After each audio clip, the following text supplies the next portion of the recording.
Olá, bom dia para você nesta quinta-feira, dia 5 de maio. Pode chegar, seja muito bem-vindo. Agora são 8 horas e 32 minutos no horário de Brasília.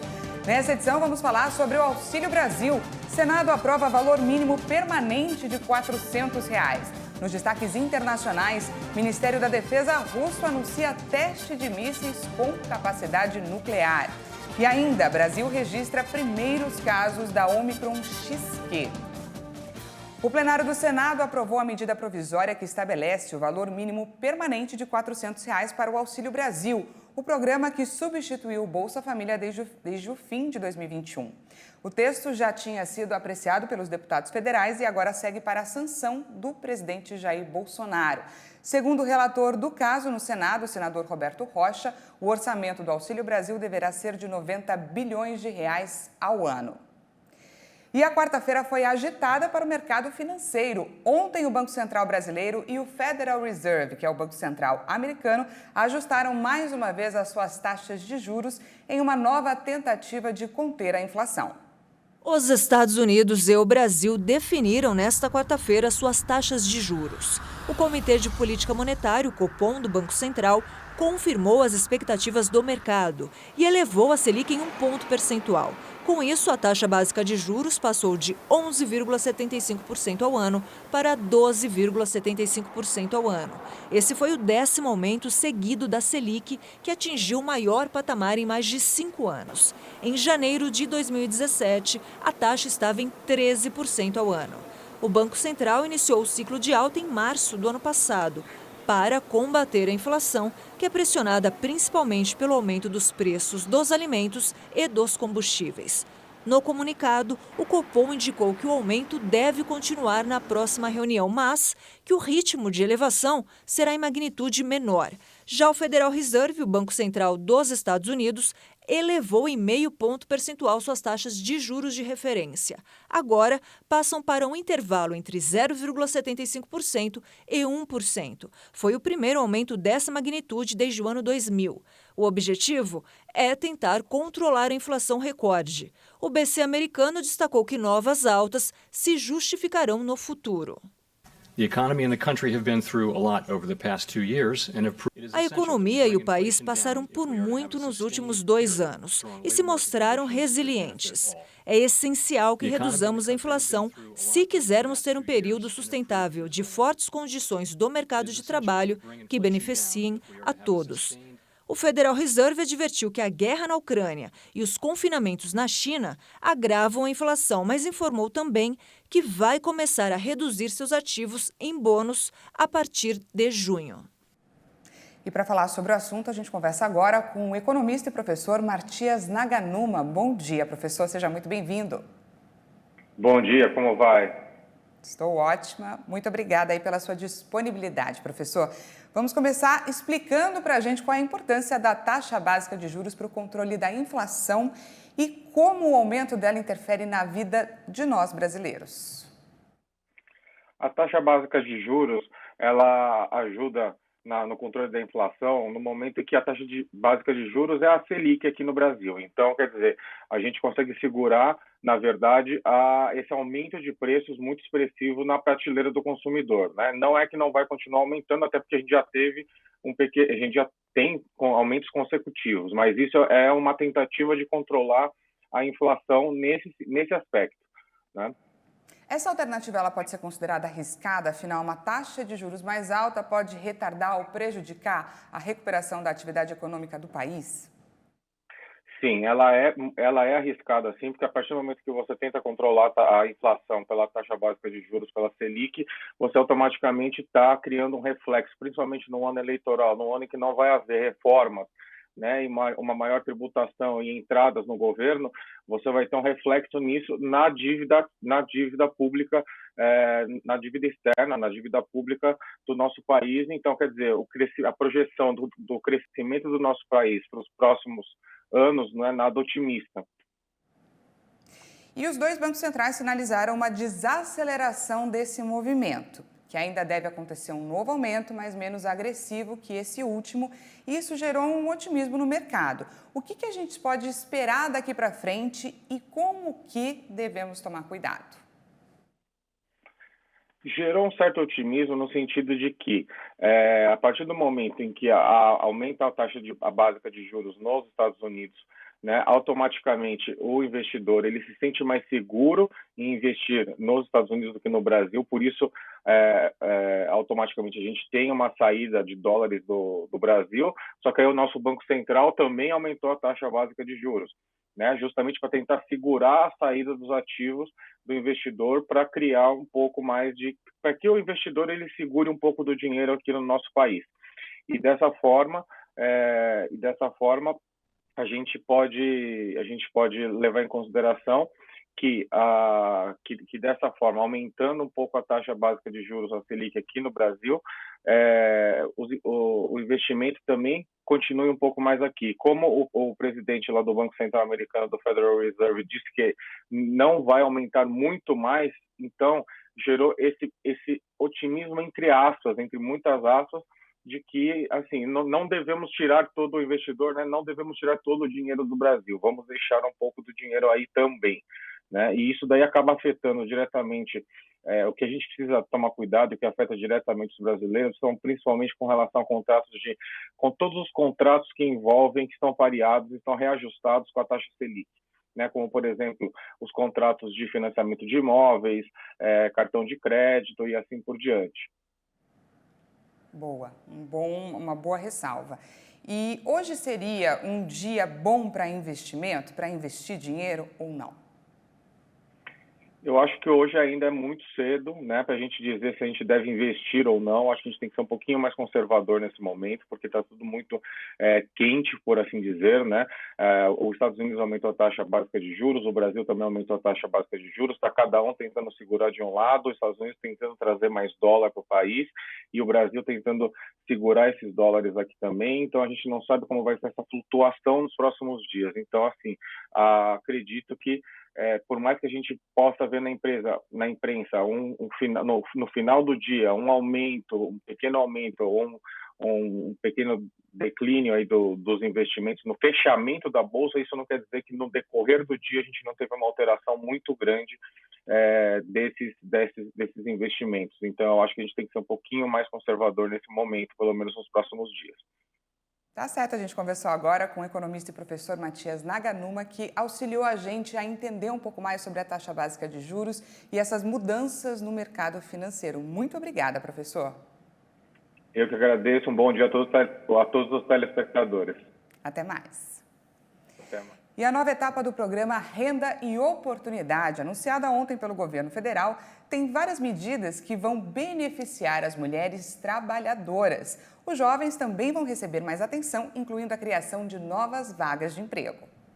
A portaria foi assinada hoje pelo presidente Jair Bolsonaro no Palácio do Planalto. Entre o novo pacote de medidas anunciado pelo governo federal está a permissão do uso do FGTS, o Fundo de Garantia do Tempo de Serviço de Mulheres, para pagar a creche das crianças. A elas, o governo também flexibilizou a jornada de trabalho em caso dos filhos serem menores de 5 anos. Quando possível, o governo vai permitir que as mulheres trabalhem 12 horas e folguem as 36 horas subsequentes de forma ininterrupta.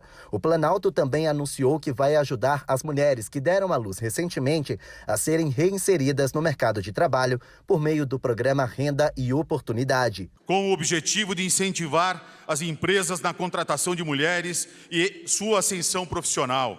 Outra medida anunciada em cerimônia no Palácio do Planalto foi a ampliação de prazos e limites para contratos de adolescentes beneficiados pelo programa Jovem Aprendiz.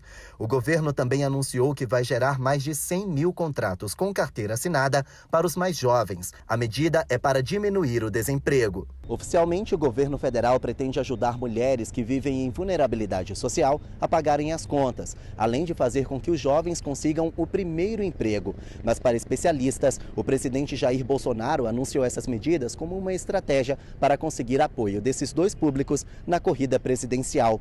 É que, segundo as pesquisas, o presidente Bolsonaro não obtém boas intenções de voto nem das mulheres, nem dos mais jovens. E o governo federal continua na sua estratégia de mensalmente lançar uma medida que beneficie a classe trabalhadora.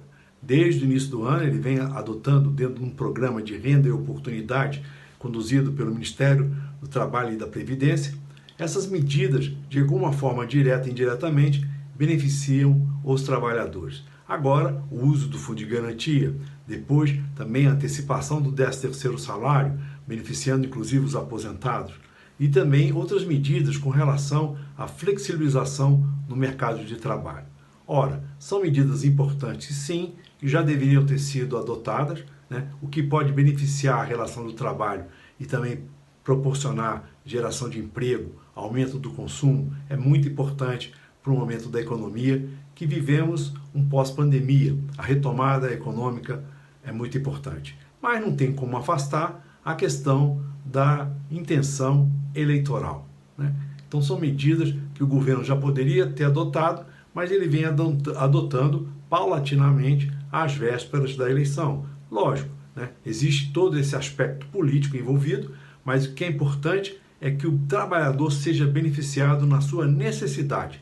E hoje, de fato, eles estão precisando. A renda está caindo, o desemprego está elevado e o que acontece? Você não tem a reposição da inflação nos salários. Então é necessário ajudar o trabalhador e isso está sendo feito e é importante. Até o final de 2022, presidente, nós pretendemos empregar cerca de 250 mil jovens. Hoje, as empresas não conseguem cumprir 100% das metas ou das cotas, apenas 50%. Outra novidade é que o jovem vulnerável será contado em dobro, ou seja, cada jovem contratado contará como 2 cotas ocupadas. O programa Renda e Oportunidade foi lançado pelo governo federal em março deste ano, com a expectativa, na visão do governo, de aumentar o poder de compra dos brasileiros. Cerca de 150 bilhões de reais foram injetados na economia desde março deste ano. O preço médio dos imóveis residenciais subiu de novo em abril e em 12 meses já acumula alta de mais de 6%. A repórter Maria Clara Leite traz para a gente as informações. A alta de abril foi de 0,48%, mas esse aumento é inferior ao registrado no mês de março, quando o preço médio dos imóveis residenciais subiu 0,55%. Das 16 capitais analisadas neste momento, 13 apresentaram um aumento. Olha só, as maiores altas foram em Goiânia e João Pessoa, onde o valor dos imóveis residenciais subiu cerca de 1,5%. E a menor variação foi no Rio de Janeiro, com alta de 0,29%. Apenas 3 capitais apresentaram queda nos preços: Manaus, Brasília e Maceió. A amostra de anúncios de imóveis residenciais para venda em abril mostrou que o preço médio calculado para 50 cidades monitoradas foi de R$ 8.017 o metro quadrado. Mas em São Paulo, que apresentou o maior valor, o metro quadrado chegou a R$ 9.882.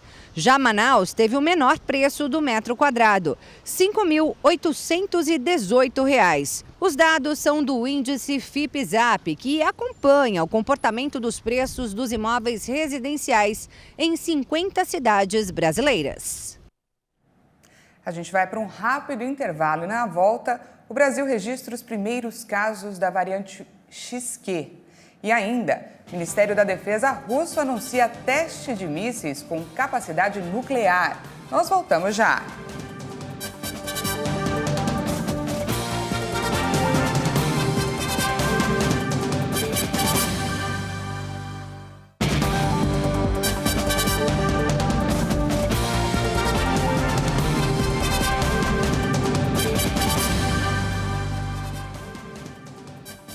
Seja bem-vindo mais uma vez, estamos de volta ao vivo, agora são 8 horas e 48 minutos no horário de Brasília. O Ministério da Defesa russo anunciou que testou o lançamento de mísseis com capacidade nuclear. O anúncio foi feito no 70º dia da ação militar russa, que já deixou milhares de mortos e mais de 13 milhões de deslocados na pior crise de refugiados na Europa desde a Segunda Guerra Mundial. Depois de enviar tropas à Ucrânia, o presidente russo Vladimir Putin fez ameaças veladas, sugerindo estar disposto a usar armas nucleares táticas de seu país.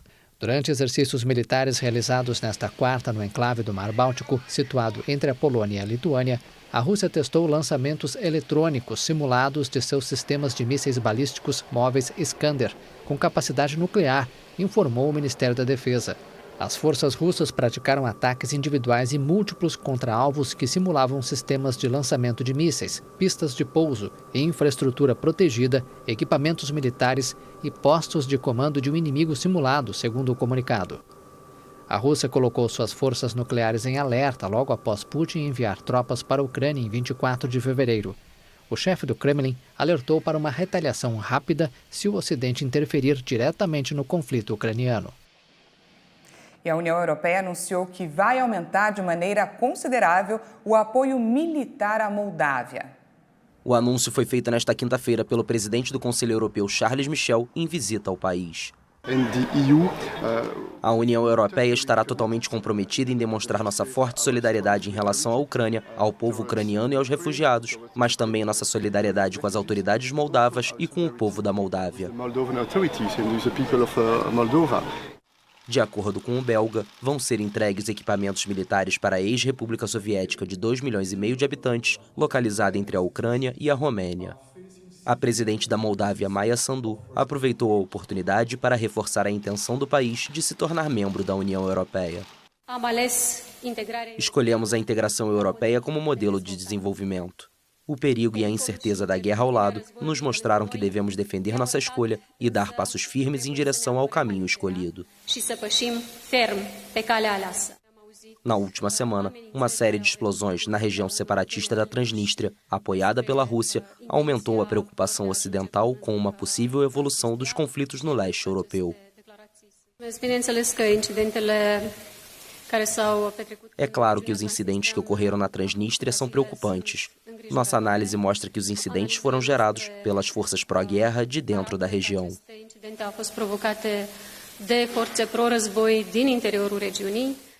A Rússia, que tem 1.500 militares na Transnistria, afirmou que está alarmada com os atos terroristas e que acompanha a situação de perto.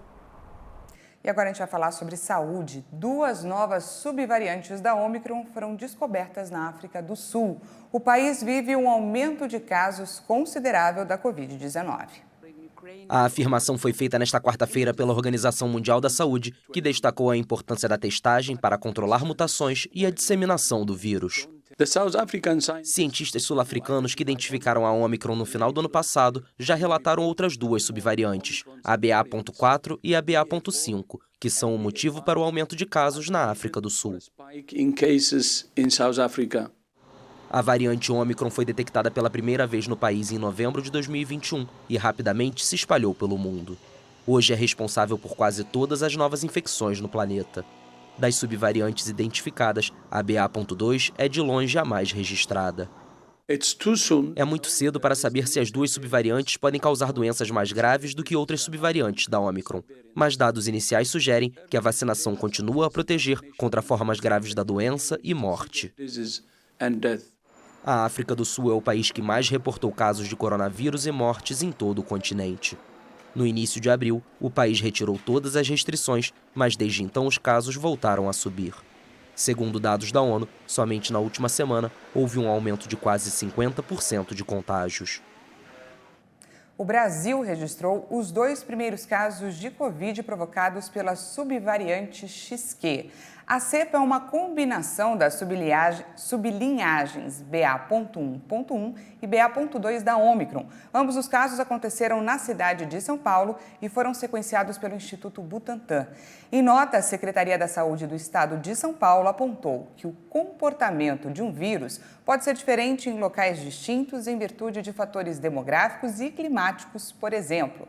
A Vigilância Estadual, por meio do Centro de Informações Estratégicas em Vigilância em Saúde, monitora, acompanha e auxilia nas investigações em tempo real de todas as variantes de preocupação. E depois de 8 dias, a média de mortes por Covid voltou a ficar abaixo de 100. Vamos aos números do coronavírus. O país confirmou mais 65 novas mortes por Covid-19 em 24 horas. Já são 663.759 vítimas da doença no país desde o início da pandemia. Também foram registrados 20.072 casos de Covid-19 em um dia. Ao todo, já são 30.502.501 diagnósticos confirmados. Depois de mais de uma semana, a média móvel de mortes voltou a ficar abaixo de 100, em 93 vítimas diárias. A curva apresenta tendência de estabilidade, com uma variação de menos 15% em relação a 2 semanas. A média de casos na última semana foi de 14.785 registros por dia. Os dados mostraram uma tendência de estabilidade, com variação de 15% em relação a 2 semanas. Agora, o assunto é a vacinação aqui no Brasil. O país já aplicou mais de 430.951.000 doses de vacinas contra a Covid. Vamos ao nosso vacinômetro. Segundo o Ministério da Saúde e as secretarias estaduais de saúde, a primeira dose foi aplicada em 83,23% da população, enquanto 77% dos brasileiros tomaram a segunda dose. E os que receberam a primeira dose de reforço ou a terceira dose chega a 41,73% dos brasileiros. E antes de encerrar, policiais militares salvaram a vida de uma menina recém-nascida que engasgou em Guarulhos, na Grande São Paulo. Toda a ação foi registrada por câmeras de segurança. A primeira imagem mostra os pais chegando de carro às pressas na base da Polícia Militar. Em seguida, a câmera interna mostra a correria dos policiais ao perceberem a emergência. E, por fim, as imagens do pátio mostram os policiais com a criança no colo. Eles fazem manobras que são próprias para casos de asfixia. Repare no desespero dos pais ao lado. Segundo o relato deles, a criança engasgou enquanto dormia. Felizmente, a história teve um final feliz. A menina foi salva. E depois, a criança acabou sendo levada para um hospital, onde passou por exames e foi liberada. Que bom que essa história teve um final feliz e os policiais conseguiram salvar essa vida. E essa edição fica por aqui mais uma vez. Obrigada pela sua companhia. Às 10 horas, Patrícia Velenic chega com mais informações. E à 1 da tarde, eu e ela esperamos por você. Até lá!